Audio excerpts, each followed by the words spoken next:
los que habéis venido a compartir este rato entre amigos, un rato dedicado a la poesía. Amigos y poesía es una conjunción para mí fantástica y es excepcional también porque sin duda es infrecuente. Bueno, la poesía ha sido siempre uno de los grandes empeños de Luis Alfonso Díez en su vida y en su trabajo docente de décadas, cuando se plantaba ante sus alumnos para invitarles a que, sin prejuicios, sin apriorismos, sin tabúes y desde luego sin miedo, se atrevieran a abrir los ojos a escuchar poesía y, por qué no, a escucharse recitando poesía. Luis ya lleva un tiempo jubilado de la docencia, pero afortunadamente no de la escritura, y me consta que muchos de sus antiguos alumnos se han convertido también en incondicionales lectores suyos, y los que no hemos sido alumnos suyos, pues sí tenemos el placer de vez en cuando de hablar con él de lecturas y sobre todo de escucharle recitar, cosa que vamos a tener el placer también esta tarde. No es fácil leer a Luis, y supongo que los que lo habéis intentado compartís esta opinión, que es no obstante muy subjetiva.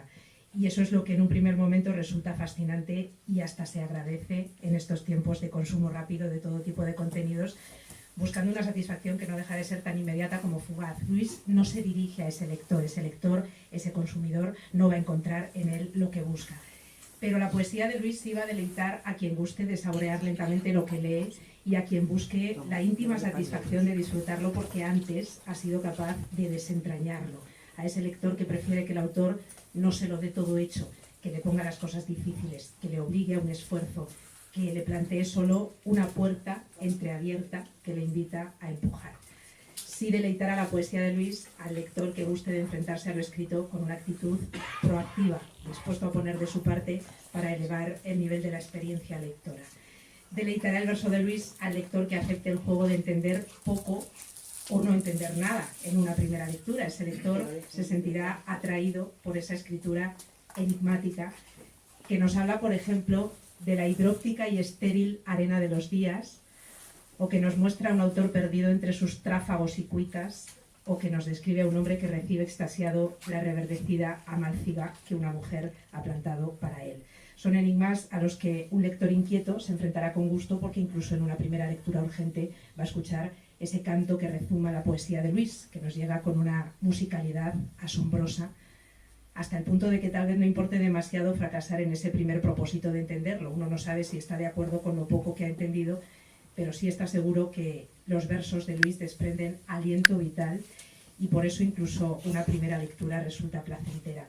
Así que muchas veces, porque no se le entiende a la primera, hay que volver sobre las expresiones, sobre las palabras, hay que buscar ese hilo tirando del cual podamos seguir abriendo esa puerta que Luis ha dejado solo entreabierta. Y volviendo sobre sus palabras, uno encontrará en sus versos la luna de Tábara, la América de Whitman, encontrará lo cotidiano, lo extraordinario, la labranza, la nostalgia, el despiadado invierno, los ecos de un amor lejano, el inexorable paso del tiempo, como en ese cuando la vida empieza a tener ese olor a turbio arrastre de acarreo fluvial, que es una de las imágenes que más me gustan del libro que hoy Luis nos presenta. Un libro que habla de cosas que importan, de los hombres, de sus demonios, de los caminos que no se ven, del campo, del tiempo quieto que nunca para, todo aquello que hoy vale cada vez menos. Dice Antonio Lucas que la poesía no está ahí para inventar mundos paralelos ni países blandos, eso es la política. La poesía es una forma de clavarse mejor al suelo, de no aceptar lo irremediable, de andar sin equilibrio. La poesía es una forma de saber decir que no con más brío. Y me parece una definición muy ajustada a lo que es la poesía que hace Luis Alfonso Díez.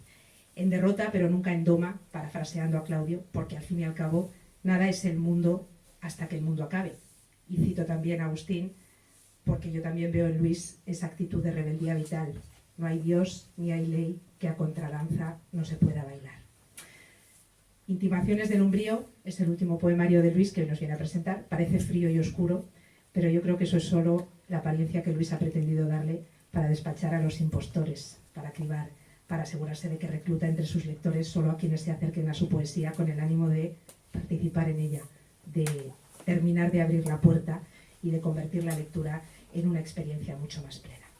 Así que antes de cederle la palabra, yo quiero aprovechar para recomendaros a todos el blog de Luis, donde vais a encontrar artículos deliciosos sobre autores o lecturas que le han interesado, y ahí están José Donoso, Florán Gaboneda, Claudio García Calvo, y donde ha sido una sorpresa para mí encontrar también poemas suyos, versos sueltos, que publica allí porque no encuentra para ellos acomodo en ninguna de las publicaciones en las que ahora trabaja.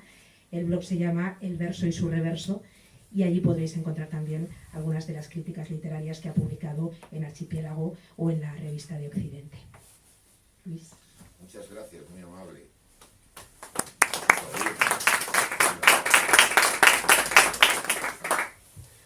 Pero es que, a ver, si me pongo de pie tengo que me voy a sacar chepa.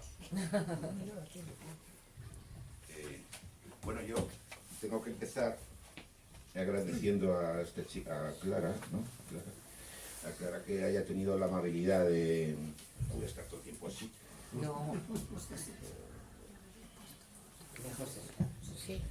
Tengo que agradecer a la librería Octubre y a esta chica Clara una deferencia que ha tenido conmigo para tener la posibilidad de pasar con vosotros, con ustedes un rato, o sea, 20-25 minutos.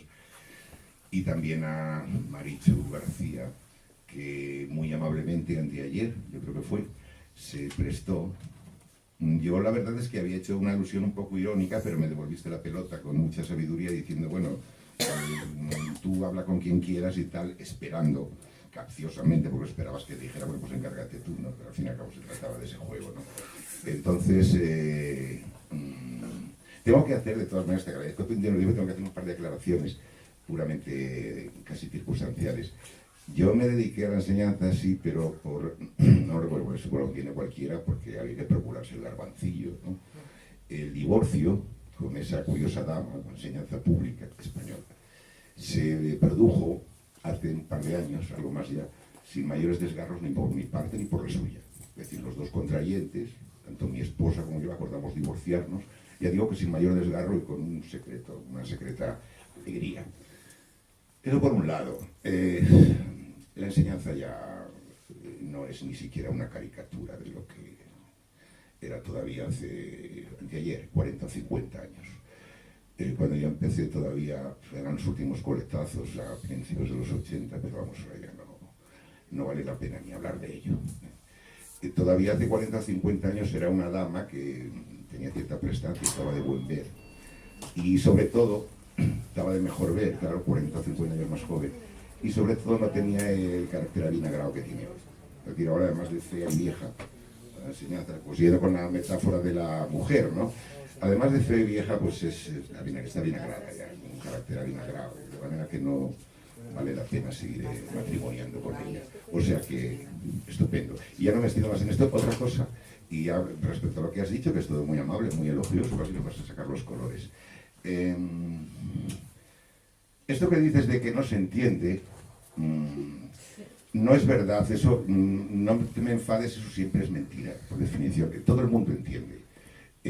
La manera más cómoda de decir no entiendo es que se entiende perfectamente que entender compromete en algún sentido, y aunque solo sea, si fuera eso en el 5% de lo que he escrito me daría con un canto en los dientes, aunque solo sea porque pone en la picota las ideas más trilladas y adquiridas, de las que vivimos todos, ¿no? Pero una persona lee unos versos que lo incomodan, aunque no lo reconozca, pues lo primero que le viene a la mente es decir, no entiendo, es que esto no entiendo, esto es muy raro. No, sí, entiendes más que de sobra, por eso dices que no entiendes. Precisamente porque lo entiendes dices, no, es que no lo entiendo. No sé si me explico con un poco de claridad, que no creo que sea tu caso, dicho sea de paso. Bueno, entonces ahora, yo la verdad es que estoy más cómodo de pie, pero bueno, si no hay más remedio hay que seguir con este artilugio aquí, que parece que estoy haciendo cosas poco recomendables. Lo digo por, si me permitís, la obscenidad, por la tesitura del cuello y la cabeza. Y lo otro también. Pero puedes alejarlo, no hay problema. Es que no estoy acostumbrado yo a estos aparatos. Ya estás de pie, yo creo. Que también puedes ponerte de pie y dejarlo allí, en el costado. Claro, no, hombre, si lo coge, que de eso se trata. Ahora. Vale. Vamos a hacer una ¿Por torre. qué? ¿Quieres más? Más alto.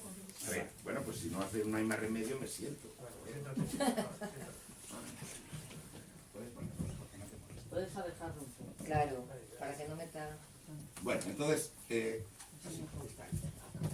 Entonces yo voy a leer, por lo que 6 u 8 composiciones de aquí del libro este, apareció hace un par de meses o 3. Y luego, por he traído esos papeles, me gustaría, tengo especial interés en leer 2 o 3 cositas de estas que no están todavía publicadas, aunque ya están en un libro acabado, un libro que se llama En ángulos muertos, que es un poquito distinto, sobre todo de carpintería del verso, es un poco distinto. Y ese, que se escribió al mismo tiempo que este, la verdad, pues está motivado por un asunto catastrófico que me ocurrió hace una temporada, un asunto que le pasa a todo el mundo, una vez. Entonces fue el arreón que me obligó me llevó un poco casi sin yo querer a escribir esas cosas. Pero voy a empezar con este. Como todo tiene muy buena relación, vamos a empezar invocando a una dama que es esa que siempre va a todas las citas y jamás te deja plantado ni colgado ni te pone los cuernos, nunca, jamás. Esta es la más fiel que hay. Debe de ser quizá algo parecido a un huir hacia adentro, hundiéndose en el mismo corazón, hasta todo anegarse en la raíz pelada de los tuétanos. O puede que algo como no más que irse cayendo hacia una sequedad atroz, tan solo, plena de su vacía inmensidad sin techo, cuando por siempre se volatilice el huésped, compañero de tu cuerpo, cuando enmudezca el nombre bajo un estólido cartel reseco, cuando una sombra torva de aguiluchos como agorero rayo cruce siniestra el cielo, cuando la sangre se abandone y suenen los penúltimos pálpitos, amortecidos de tan asordinados y fijos y clavados para siempre, los ojos entreabiertos a una luz cegadora que arrebata, seca y dura, a un abismo hormigueante de larvas y de élitros. Sí, dura y seca, como la arista de la nada, la sombra y la ceniza, el ya cegado espejo, nuestra muerte desnuda, nuestro centro. Yo veo que nos ha gustado demasiado. Y vamos con otro tipo de muerte, que va a ser más distinta, pero esta más llevadera, ¿eh?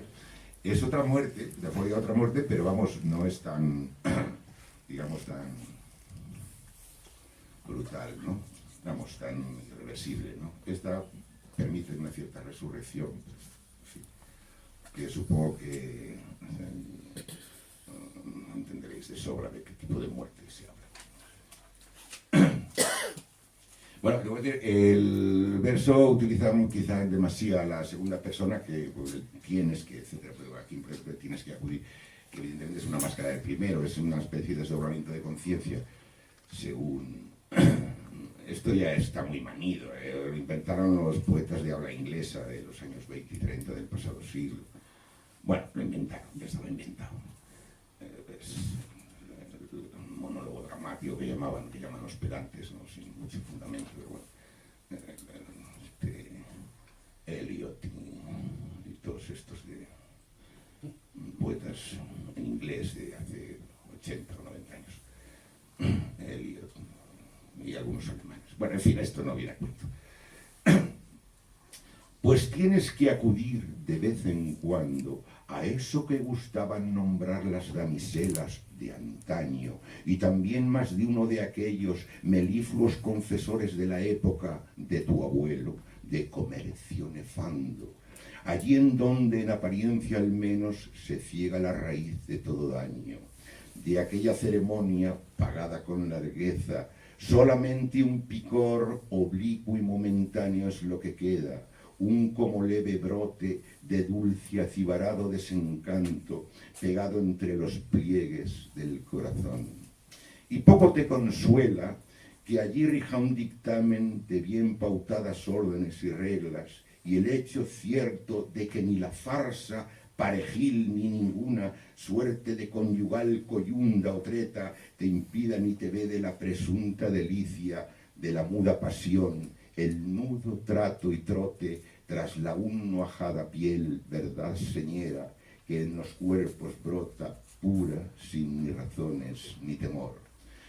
Pero la cosa, acaso, admita otras revueltas, y es quizá como el mito eterno del eterno amor se te cuartea, igual por esa vía, y sus gallos caireles no sean más que añagaza y espantajo que su revés esconden, la sospecha turbadora de ti, y un frío pálpito por dentro te corroe y tu moral arruina, y no quieres saberlo, mas él toca las cuerdas de la razón. Es como un algo ajeno, olor a cal y colagua reseca, a nieve ya embarrada, al renegrido roce e inquietante tacto del muy mellado canto del alfín la más barata y caída de la mano de todas las monedas.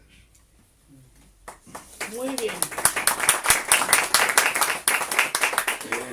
Pero no he entendido nada, ¿eh? Supongo que se habrá entendido bueno, pues tú y todos. Es lo que aquí se pone la más pagada de todas las monedas, evidentemente es el amor de las putas, es el amor prostibulario, es un amor prostibulario, que es luego un poco exageradamente, porque tiene otro tipo de muerte, exagerando mucho, porque hay que reconocer, bueno, yo por lo menos lo reconozco porque me da la gana, hay que reconocer que la cosa esa tiene también su dulzura, En fin, tampoco hay que exagerar. Lo que pasa es que luego pues da mala conciencia, ¿no? Da la mala conciencia, pero en fin.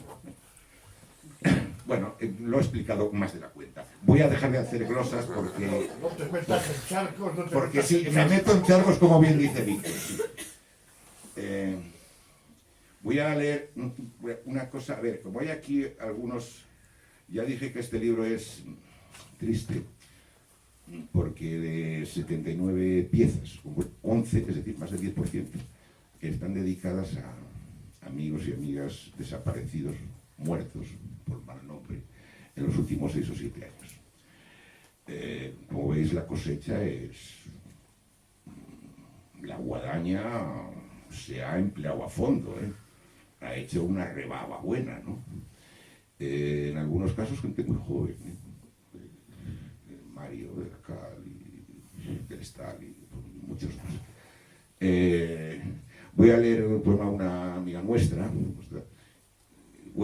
Isabel Escudero, que murió hace un par de años, menos, ella no llegó a conocer estos versos, aunque yo los escribí pensando en ella y en ella ya todavía en vida, pero ya me dijeron, en el caso que me dijeron, no se los mandes porque ya está muy enferma y no nos vale, me dio un poco de pena todavía más, ¿no?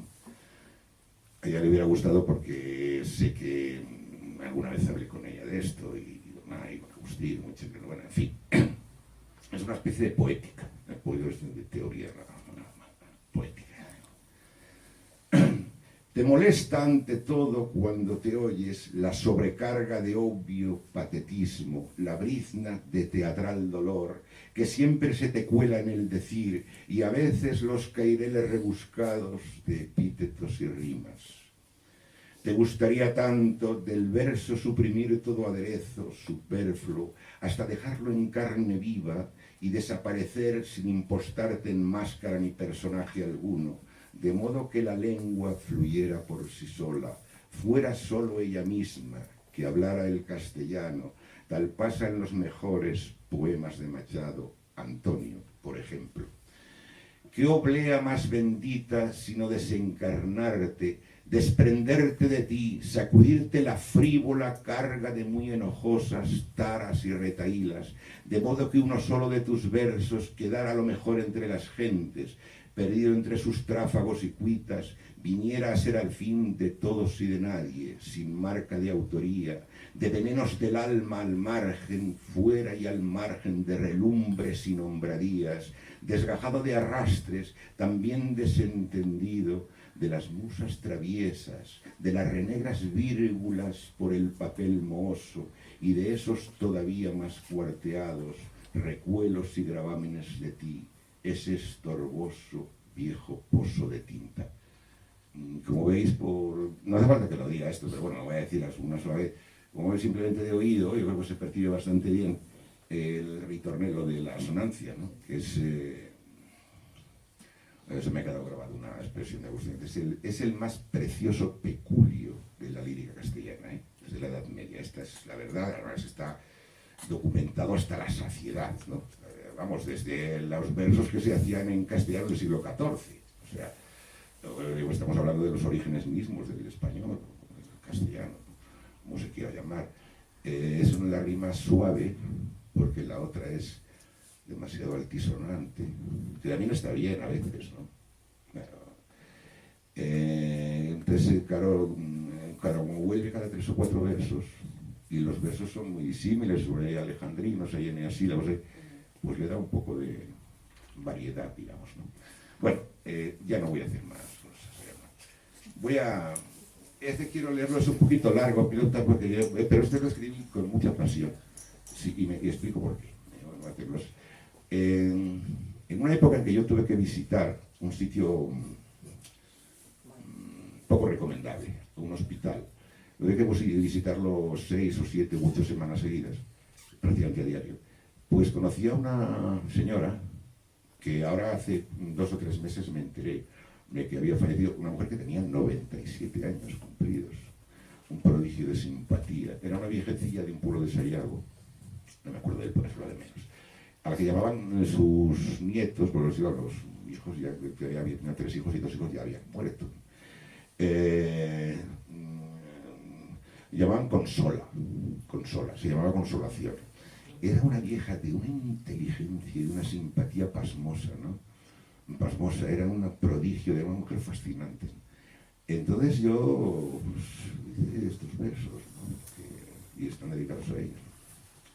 No pongo aquí in memoriam, porque entonces no había muerto, que claro, ya 96 años que tenían hace 2. Pues ya hoy me imagináis que estaba casi al final del paseo.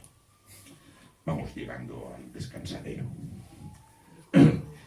Es una discusión acerca de las ideas, unas recibidas que se tienen sobre la vejez. ¿Qué es eso de ser viejo, no? O de llegar a viejo.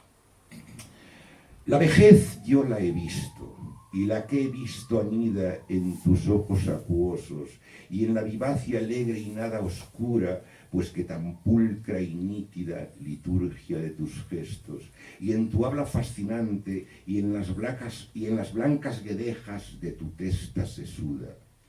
La he visto en ti, señera, henchida de coraje, tú que en tus brazos viste agonizar a un hijo, cuando nos relatabas, tan trémula viuda, desgranándolas todas en luminosa ristra, las cuentas de las perlas de tu vida, colmadas, mezcladas como azúcares de mostos en la cuba, las dulces y también las ásperas y crudas, como en un solitario aquellos naipes que afanosos se esquivan y se buscan, y al fin en un acuerdo armónico y sutil vinieran a cuadrar en feliz suma. Pues la vejez que algunos se atreven con cinismo y cobardía a tildarla de exceso, de insulto, de impostura, puede ser muchas cosas, yo la he visto. Un frenesí o acaso una suerte de lucia derrota o esa escéptica impasible aceptación o inútil rebeldía o un delirio divino o quizá esa locura, el suave acostadero de los años, sin desdén ni coartada, sin trazo ya o figura. No lo sé, mas la he visto en ti, risueña, amable vieja. La he visto tal parlante, espejo sin fisuras, como un arco tensado que ignorara el blanco que a todos nos retrata, nos clava e ilumina. La he visto como antes imaginara nunca, mejor que jamás antes en mis ya muy azacaneados días viera nunca ninguna.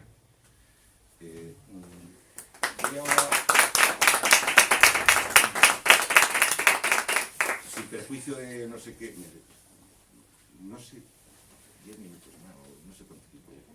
No, pero vamos a estar aquí hasta... Bueno, voy a leer estos poemas de este libro son sensiblemente más breves, ¿sí? Más cortos, algunos, la mayoría son más cortos. Y entonces este libro que he llamado Ángulos Muertos, abusando de una metáfora fotográfica muy obvia, ¿no? Pero bueno, porque toda la sección está hecha con una especie de juego de ojos y hay una sección que se llama cifrado oscuro, rodado en negro, en fin, son todos defectos de visión, son todas cosas de algo que con los ojos y tal. Voy a... me apetece leer un par de cosas que son muy distintas, que no, eso que antiguamente se llamaba, voy a aclarar, eso que se llamaba antes poesía política, más o menos descaradamente, ¿no? Esta, dos composiciones de aquí sí es poesía política, pero no poesía política al uso, ¿eh? Esto de decir que, como se hacía en España en la época fascinante de la dictadura del generalísimo Franco, de la dictadura fascista de Franco. Le voy a dar el placer de decirle, ahora que quieren resucitarlo, que al fin y al cabo pues fue un tirano criminal y sangriento, ¿no? Me voy a dar el placer de esto de decirlo porque me da la gana, ¿no? Pero ahora que por decir que es política ya no lo dicen, ni bueno, no, y a mí los socialistas se atreven. Dicen el anterior juez del Estado. El anterior juez del Estado. Bueno, pues aquí no se habla de ningún tirano, ¿eh? Se habla de otras cosas, de otras tiranías que también son tiranías. Está en la primera sección de este Ángulos Muertos, es poemas de este tipo, casi todos, ¿no?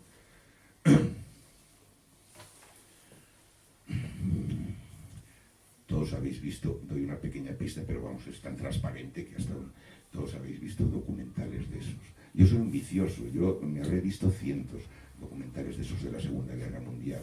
En YouTube hay una mina, miles, algunos soberbios, ¿eh? Yo he visto ya en alemán, en inglés, subtitulados, en subtitular, en francés, en chino, en todo. Y tengo el vicio ese, ¿no? Antianoche ya en mi casa en Madrid ya vi 3 o 4. Son 30 minutos, bueno, me fascina. Los trenes cargados de judíos, las batallas de Stalingrado, me fascina, es una especie de soberbio poema épico, lo digo de verdad, me fascina. He visto los trenes cargados de mercancía. De tantas utopías hechas sangre por los delirios de una mesiánica Besania, de tantas nuevas eras, años rojos o pardos, abiertas en el sucio barrizal de las nieves ucranianas, el cerco de alambradas de espino, el paño ennegrecido por el tifus, los espasmos del vómito y la asfixia en los trenes de derechos raíles que lento resoplaban camino al exterminio y al infierno. Solo perviven hoy los pasos broncos de botas de asesinos, heraldos de un horror ominoso y siniestro. Solo queda la mustia careta de la muerte en la fosa común del lindero del bosque, anónimos osarios que cuelgan en el aire como aves asustadas su tétrico reflejo.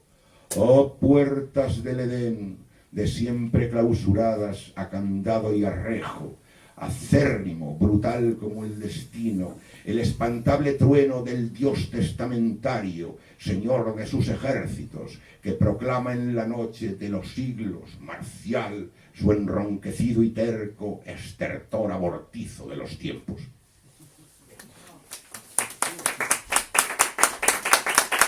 Tampoco se ha hecho mucho caso. Es una broma.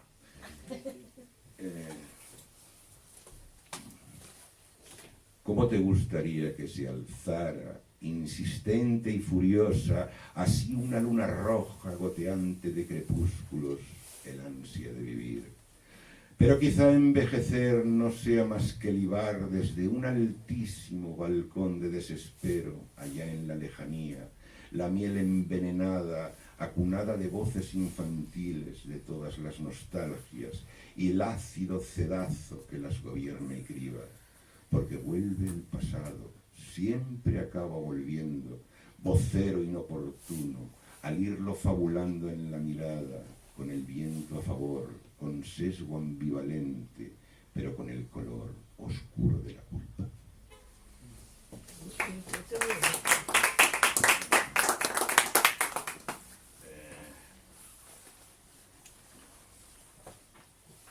Esta, no sé si leerlo, bueno.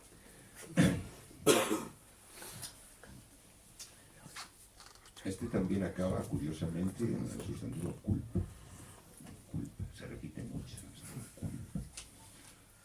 no es la culpa que nos echaban en mano los buenos padres, por ejemplo, yo que me crié en las tetas de los padres claretianos, aquí a pocas manzanas de donde estamos, el llamado Corazón de María, se llamaba.